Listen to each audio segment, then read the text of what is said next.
Fenomena polisi membuat sebuah digital platform yaitu Polistub. Ini agak aneh dan di luar nalar. Tapi kalau ketika kita mau mengkritisi apakah ada maksud di balik itu? Nah, nanti kita akan bahas dengan Samber dan Mbak Pia, seorang pengamat dan dosen di Universitas Brawijaya. Bagaimana fenomena ini? Apakah ini sebuah kemajuan dari pencitraan?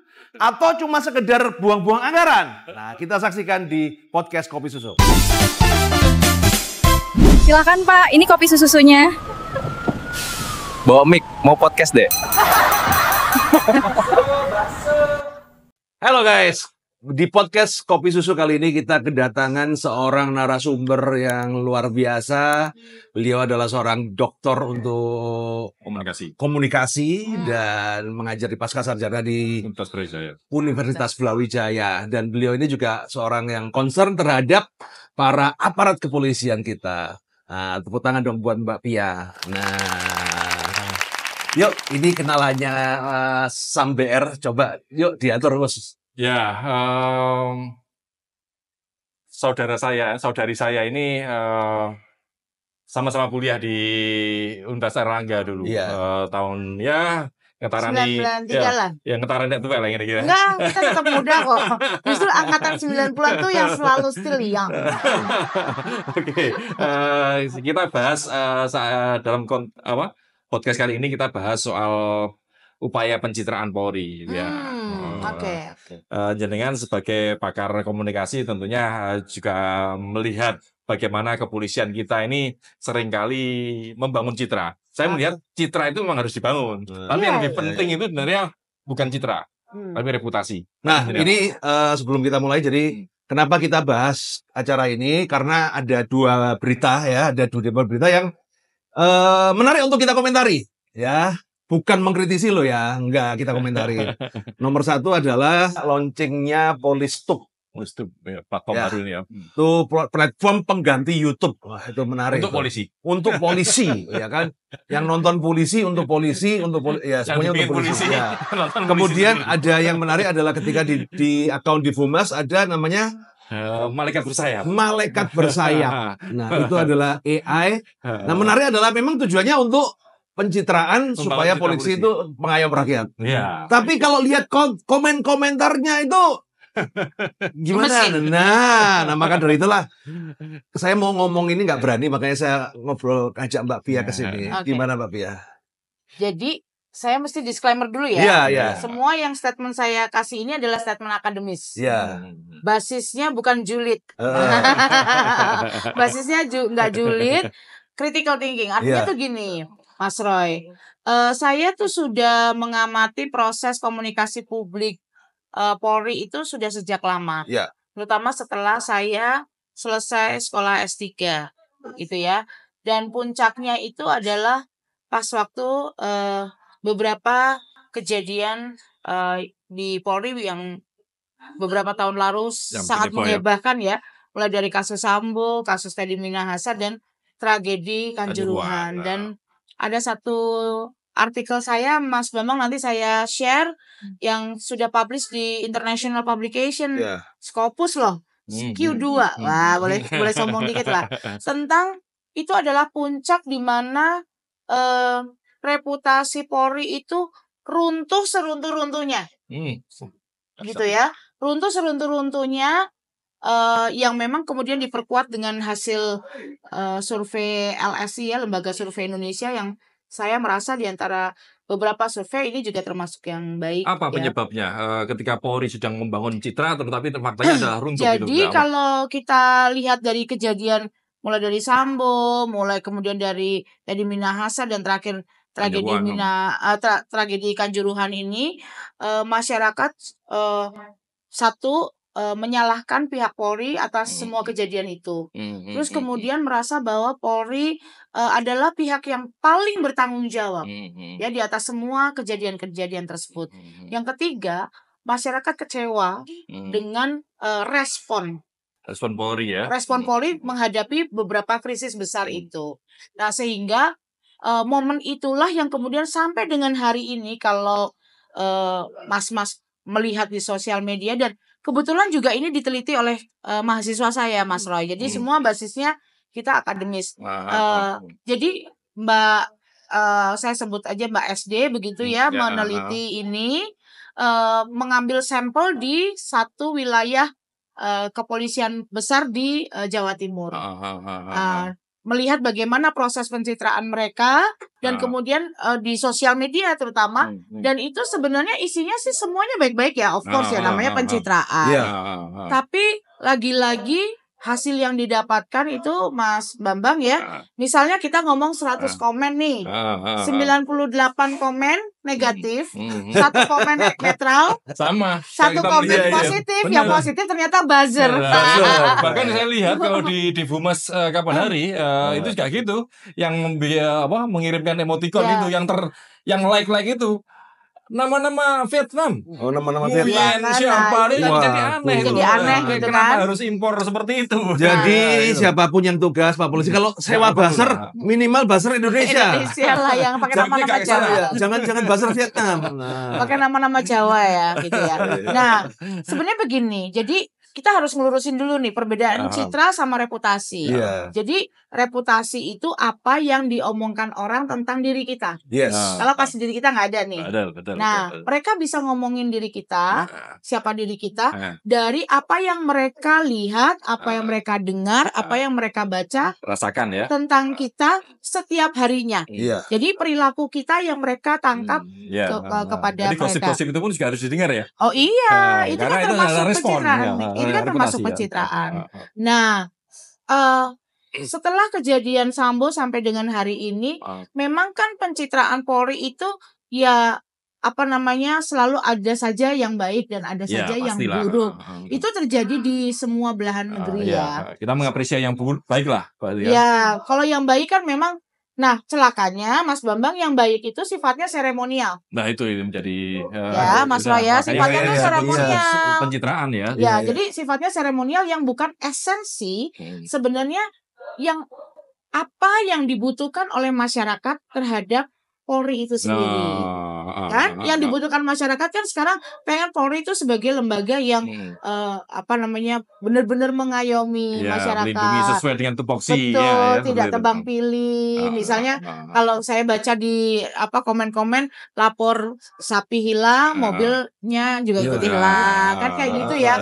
Kemudian hanya orang yang berduit yang percuma lapor diurusi, polisi, terus muncul hashtag tagar-tagar itu muncul ya. kan. Nah, cuman kadangnya yang terjadi adalah pencitraan itu kemudian didukung, diamini sama anak buahnya Iya, dan seperti sama namanya kroni-kroninya. Oh baik. Kalau Nah, itu ya wajar aja. wajar aja. Karena memang kan mereka satu institusi. satu institusi. Jadi Nah, kalau akhirnya nggak tahu ya, entah itu pimpinannya itu pura-pura buta atau buta beneran. Ya udah beneran gitu loh kan. Nah, nggak, sebenarnya gini sih ya. Jadi sebuah organisasi itu sah-sah aja ya membangun membuat konten yang isinya mempromosikan organisasi itu pasti boleh. Tapi sebenarnya kalau kita bicara dalam konteks komunikasi publik, sebuah organisasi itu juga harus memperhatikan sebenarnya apa sih esensi komunikasi dengan mereka. Gitu loh. belajarlah sama Satpam BCA. Dia nggak pernah bikin YouTube, nggak pernah konten. Tapi di diterima oleh masyarakat masyarakat. itu. Kalau menurut saya mungkin neck to neck-nya nggak sama Satpam BCA ya sekarang. Damkar. Sama Damkar. Ya. Karena citra yang didapatkan oleh masyarakat Damkar itu ya benar-benar nolongin. Nggak peduli kamu mau orang kaya, mau orang nggak punya. Ada Mereka kebakaran ya datang ya. datang. Padahal Damkar itu jarang juga membuat konten edukasi yang mencitrakan Damkar itu sebagai pelindung masyarakat. Mungkin nggak sempat juga. Nggak sempat juga yang ngurusin kebakaran, budgetnya nggak cukup. Oh, iya. Polisi bisa budgetnya sangat besar, makanya bikin platform sendiri Polistub itu. Kalau kita melihat sekarang ya, media-media mainstream pun TV mainstream itu main di YouTube. Ini polisi bikin sendiri. Aku nggak ngerti ya. Duitnya banyak banget gitu. Nggak, mindsetnya goalnya apa gitu ya. Jadi goalnya adalah supaya masyarakat melihat, lah kenapa nggak tinggal bikin channel YouTube, kan masyarakat kan. Lah kalau yang Polistub itu kan kemudian masyarakat suruh install Polistub, tujuannya apa? Cuma lihat mereka Iya mungkin ada, tapi setelah itu kan nggak mungkin. Karena apa? iya, Namanya komunikasi ini kan antara informasi dan hiburan. Orang itu kan ada baca, komunikasi, Bang. orang itu buka gadget itu kan tujuannya cari hiburan, cari informasi apa Iya. segala. Iya, iya, Ya kecuali nanti kita akan download Polystop lumayan ini kan dapat bahan-bahan di situ tuh kan. Nah, tapi kan kalau orang awam kan nggak. Akhirnya kan saya melihat malah Polystop ini kayak cuma sekedar onani. Kalau saya melihatnya, Ya onani ya. Oh ini kita pencitraan gitu. Ya. Tapi yang lihat ya polisinya sendiri gitu loh. kalau nggak saya orang lain. melihat ini kaitannya dengan anggaran proyek. Wah, Ini kan jadi kasihan gitu loh. Seru. Kaitannya ketika Presiden Prabowo mencanangkan efisiensi, ini malah bikin sesuatu yang Kenapa mubazir, nggak gitu. anggaran proyeknya bikin channel YouTube, kemudian channel YouTube-nya dipromosikan? Kan Nah, sama aja. itu lebih Tapi bagus. coba ya kita lebih kritis lagi, bisa jadi mungkin mereka udah putus asa. Enggak lah, jangan sampai Maksudnya putus asa. putus asa di platform yang resmi official, artinya platform-platform yang populer lah ya, misalnya di YouTube, di Instagram, itu kan Ya bisa jadi sih. Itu mereka artinya merasa nggak dapat ada respon yang positif. Ya, itu ya. bisa Artinya mereka jadi. sudah capek ya. Iya. Kalau sudah capek berarti Presiden Prabowo perlu mengevaluasi. Waktunya diganti, ya ganti yang fresh. Ya seperti itu. Gimana sobat? Waktunya diganti ya. Sebenarnya kan kalau kita mau bicara tentang Ini yang ngomong ini loh ya. Ini sama ini ya. Gua enggak ya. Gua cuman saya belum kasih gua statement belum ya. masih belum ya.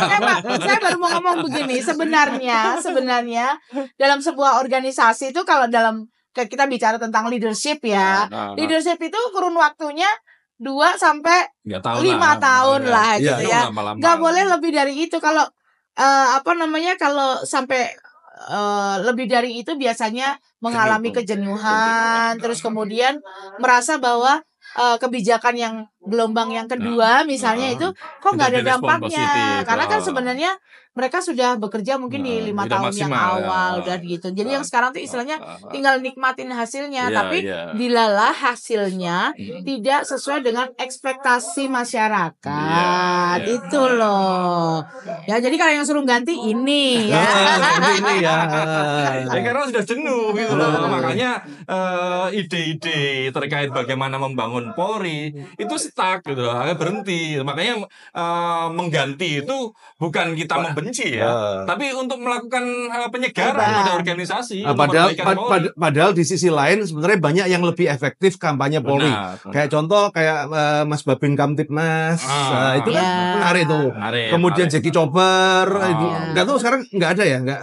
Masih ada tapi nggak anu ya. Tapi gini Nah. Mas, kita harus lihat lagi ya itu sebagai sebuah pencitraan institusi. Mas Babin itu saya sempat bertemu dengan beliau sekali ya, dan saya mengkritisi bahwa harus berhati-hati di kanal YouTube channelnya, karena yang terjadi nanti adalah pencitraan tentang dirinya. Ya, Karena betul, channel betul, itu kan betul. milik dirinya, begitu ya. Nah, tapi sebenarnya esensinya itu bukan bagaimana mereka pencitraan. Bagaimana menghibur orang, tapi menyampaikan pesan-pesan Bukan Polri hanya kan? itu Betul. sebenarnya, tapi message-nya itu sendiri kan berasal dari perilaku yang Anggota semuanya anggota ya. semuanya. Jadi kalau misalnya seperti saya mengkritisi bea cukai ya, yang mereka kan juga sama nih kasusnya seperti penegak Polri hukum, tidak dipercaya dan sebagainya. Ya saya bilang mau sebagus apapun kontennya, mau sebagus apa videonya, mau bayar berapapun itu nggak akan berdampak pada masyarakat kalau sebenarnya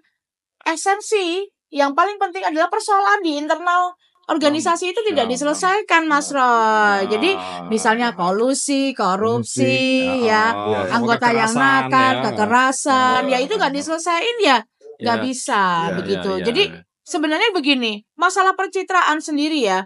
Jadi kebetulan saya 7 tahun kan tinggal di Australia. Jadi polisi Australia itu juga ada yang nakal juga, ada hampir yang semua di semua kepolisian di negara. Tetapi tingkat Hmm. kepercayaan masyarakat terhadap polisi di Australia masih tinggi. Ya. Mengapa? Karena begini. Contohnya, mereka dalam kehidupan sehari-hari mereka sudah berupaya untuk supaya akuntabilitinya jelas. Contohnya nih mobil patroli, Mas Bambang, misalnya memberhentikan mobil. Nah, di petugas, di tubuh petugasnya ini ada mikrofon, ada kamera, ya, ada kamera, kemudian semua alat komunikasi terekam dan bisa melihat siapa yang berhentikan dan sebagainya. Sebenarnya kan kita bisa tuh beli gitu. Bisa, Pertanyaannya Bang. kenapa? Nah, Kenapa itu yang enggak? sekarang Bisa. dituntut Daripada sama bikin masyarakat. platform baru seperti ini. Nah, Karena itu kalau kita loh. melihat 10 tahun yang lalu ya, 10 atau 12 tahun yang lalu sebenarnya Polri itu memiliki channel 110 itu bekerja sama dengan Telkom. Itu nggak jalan. Kemudian Polres itu bikin aplikasi-aplikasi Nggak jalan Joko juga. Kampung, Ya. Joko Malang seperti itu kan. Tapi faktanya kan tidak ada Ya kita berdua umpan kan balik. sempat Benar, kita mengkritisi mengkritisi Jago ini. Malang kan karena Jago Malang waktu kan. itu saya concernnya adalah bagaimana data-data masyarakat Malang ini disimpan oleh pihak ketiga. Iya, iya. Sementara kita nggak tahu kan Benar, pihak ketiga itu satu siapa. itu kemudian respon baliknya Respon baliknya juga nggak nggak lama. ada. Ini karena itu biaya besar untuk membuat itu gitu loh. Makanya kalau sekarang bikin channel baru Polis ya itu tuh. pemborosan. Pemborosan. Sangat disayangkan. Sebenarnya ya itu tadi harusnya memperbaiki. Contoh nih nggak usah jauh-jauh ya Mas Roy ya. Dia bikin polis YouTube nih, istilahnya polis tube ya. Tetapi Instagram, mohon maaf ya, ini kan fakta ya, bukan julid. Misalnya istri-istri Kapolres menunjukkan sikap apa? Betul. Postingan yang hedonisme ya. Sama juga Pakai mungkin tas dengan- Hermes. Ya, aku nggak nyebutin tasnya ya. Pokoknya hidup hedon Iya. misalnya ya. Terus anggota Polri sendiri misalnya Pakainya cerutu. kita tahu kita tahu beliaunya itu adalah pejabat tinggi ya karena yang sudah bisa memiliki sudah pangkat pendapatan bintang. ya, Tapi kan pendapatan. nggak usah juga misalnya posting naik pesawat bisnis kelas kemana. Iya. Malah justru seharusnya angle-nya tidak di situ. Angle-nya Iya, misalnya iya. Cuman susah. Orang punya uang banyak itu kalau nggak di show off itu rasanya kayak apa gunanya kita hidup, ya bukan kan? karena itu mentality orang kaya baru sebenarnya. Kalau udah old money itu nggak bakalan gitu kan Mas Iya, Roy ya. betul, Mas betul, Roy kan betul. biasa bergaul dengan Antara orang old money dan no money. beda tipis ya. Beda tipis. Jadi kadang-kadang ya kan kalau saya lihat ini kan saya juga mengkritisi masalah yang flexing ini kan. Karena flexing ini kan apalagi kalau di institusi Polri itu ya. Ya kita lihat kalau off the record ya hedonismenya itu kalau off the record itu ya kita tahu sendirilah ya. Iya. Ya cuman kan ya jangan diperlihatkan. Cuman kan susahnya gini. Untuk berakting itu kita itu harus jenius, harus pintar. Benar. Nah, misalnya acting miskin nggak mungkin ya. nah kadang Acting sepinter no money apapun nggak mungkin. acting miskin ya kan. Tapi kalau nggak konsisten, nggak cerdas ya. Ya, Makanya ini malahan. saya lebih condong udah kita hidup apa adanya aja lah ya kan. Kadang-kadang Mas dia Roy, kalau itu saya bantah ya. Karena di beberapa negara lain, Mas Bambang, contoh lagi saya merujuk ke Australia ya. Karena saya tahu betul di Australia kebetulan saya punya teman yang istrinya tuh orang Indonesia, suaminya Polri. Polisi sana ya. polisi Australia. ANP. Nah, mereka punya satu kebijakan protokol yang harus diikuti semua. Mereka tidak boleh bermain medsos. Apakah itu istrinya? Apakah itu Anggotanya. anggotanya? Itu kewajiban ya. Kewajiban. Itu tidak boleh. Kalau di sini malah sebaliknya, malah Nah, disarankan untuk main medsos. untuk Kenapa? membangun Saya citra. sempat bertanya, mengapa kalian tidak boleh bermain medsos? Satu, Ya. mereka selalu in the name of security, ya, safe untuk para keluarganya. Untuk Kemudian safety ya. tidak boleh menunjukkan bahwa Anda seorang anggota polisi karena Iya. di Australia itu gangster bunuh wayah-wayah. Iya. Gitu, udah nggak pakai kan mereka di sana Iya. senjata juga easy to get ya. Jadi mau bunuh kapan saja. Jadi di sana itu sangat protek. Kalau toh misalnya si istri mau bermain Medsos, sosmed, tidak boleh sama sekali berfoto dengan suaminya ini. suaminya. Tidak boleh menunjukkan bahwa dia berafiliasi dengan keluarga besar. Kalau polisi sekarang dan malah saya sebagainya. melihat itu harusnya polisi begitu. dengan seragamnya main medsos Loh, untuk jualan. Bapak. Untuk jualan ini jelas menyalahi. Jualan etik. apa? Jualan produk-produk lain. Ya ini saya rasa sangat jauh dari tupoksi ya. Karena kalau ketika dia pakai seragam, ya jangan jualan produk. Tugas pokok tupoksi polisi itu melindungi melayani masyarakat, bukan jualan. Tapi ya saya bisa memaklumi ya, karena kalau saya melihat sekarang ini elit kepolisian itu malah membuat kampanye baru, nanam jagung. Ini kan sudah keluar dari jalur gitu.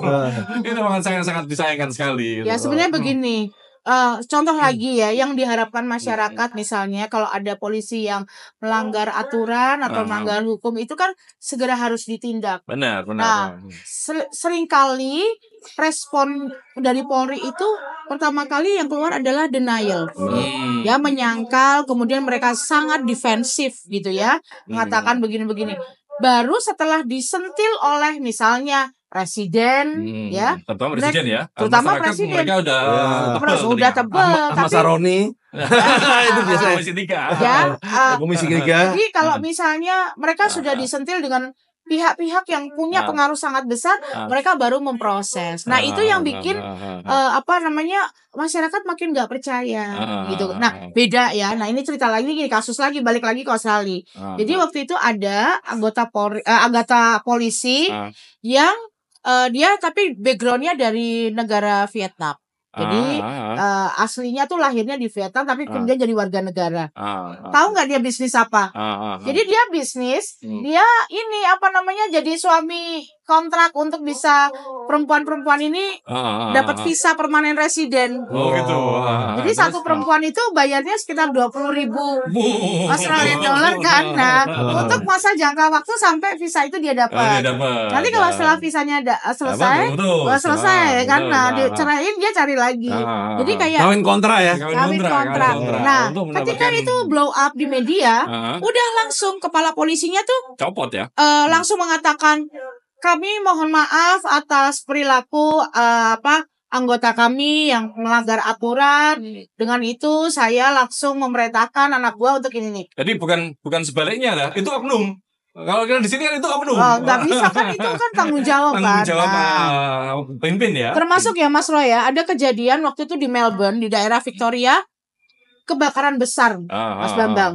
Satu kecamatan habis total, termasuk ada korban jiwa. Tahu nggak apa yang dilakukan oleh kepala polisi di daerah situ? Langsung mengundurkan diri, mengakui permintaan maaf bahwa dia tidak mampu menjalankan tugas melindungi masyarakat. Itu nggak ada di Indonesia, mana ada yang mundur? Ada. Bahlil aja ngomong mundur, kebetulan salah langsung dikoreksi kok. Ya kan? Makanya kenapa saya katakan sampai kapanpun ya, makanya saya bilang titiknya itu kan ada di tragedi Kanjuruhan tuh. Titik puncaknya ada di situ. Ya, setelah itu mana sih masyarakat warga yang ini? Karena semakin apatis malah. Semakin apatis karena persoalan internalnya tuh nggak dibenerin. Iya, akuntabilitas pertanggungjawaban itu nggak ada. Itu banyak PR besarnya. Cenderung kepolisian itu melakukan praktek-praktek impunitas kan. Ketika personel yang salah kemudian dianulir hukumannya, bahkan dipromosikan seperti itu. Kan beberapa kemarin ada yang seharusnya kasus Sambo kan. Iya, naik banget. Naik banget. Makanya ini kembali lagi terkait dengan polisi dengan artificial intelligence malaikat bersayap tadi. Apa makna dari malaikat bersayap itu tadi, Mbak Pia? Kalau ngomongin simbol gak ada habisnya ya Mas Bambang. Tergantung. Jadi gini, simbol itu sebenarnya gak bermakna, Mas Roy. Yang makna itu ya kita sendiri. Jadi bisa jadi menurut saya polisi bersayap mau kabur dari kenyataan misalnya. Mungkin dari yang sana punya pikiran macam-macam. Dan kita sebagai komunikator nih nggak bisa mengkontrol apa yang orang mau. Jadi sekali lagi kalau mau bikin konten itu mesti hati-hati karena simbol itu bermain-main tergantung pemanaan dan budaya. Yang membaca itu masyarakat. Masyarakat yang membandingkan dengan realitas yang ada kan, dengan fakta-fakta yang ada yang dirasakan tadi. Sekarang makin hari masyarakat sudah makin pintar. Jadi kalau mungkin back then 10 tahun yang lalu masyarakat masih oke lah nerima mentah-mentah apa yang di sosial media kita emang kayak begini nyata. Sekarang udah nggak bisa. Netizen itu udah lebih pintar daripada. Nggak usah dibodohin lah, netizen tuh udah cari caranya sendiri ya. Salah satunya lewat podcast Kopi Susu ini adalah perwakilan suara netizen untuk pihak-pihak penegak hukum. Kita mengkritisi untuk membangun. Jadi gini loh, kalau misalnya Polri itu berhasil dengan pencitraannya ya, saya rasa nggak akan muncul misalnya polisi-polisi jalanan yang pernah kita bahas ya, Mas Bambang ya. Artinya kepercayaan publik tuh sekarang benar-benar.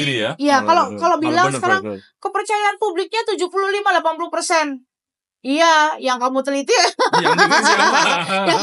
yang kamu survei siapa kan gitu ya. Siapa, kapan surveinya, gimana?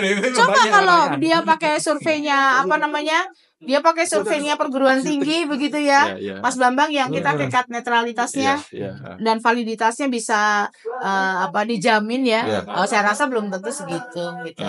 Gitu. Ya karena kan untuk mensurvei kan biayanya besar ya kalau seluruh Indonesia. Ya kan? Tapi saya yakin pasti akan ada lah netizen di Indonesia ini yang iseng gitu kan. Punya duit lebih nih, diapain ya? Gitu. Oke, terima kasih ini pagi ini ya. Ini sangat banyak sekali yang share. Semoga Pak Polisi bisa mendengar ini dan menjadi perbaikan lah. Ya. Sekali lagi kita di sini bukan mau menyerang siapa-siapa. Kita menyudutkan, tapi kita mengkritisi ya kan, karena kan katanya kan sahabat polisi ya yang mengkritisin kan. Ya kita berusaha menjadi sahabat polisi. Thank you semuanya, sukses selalu. Silakan Pak, ini kopi susunya. Bawa mic, mau podcast deh.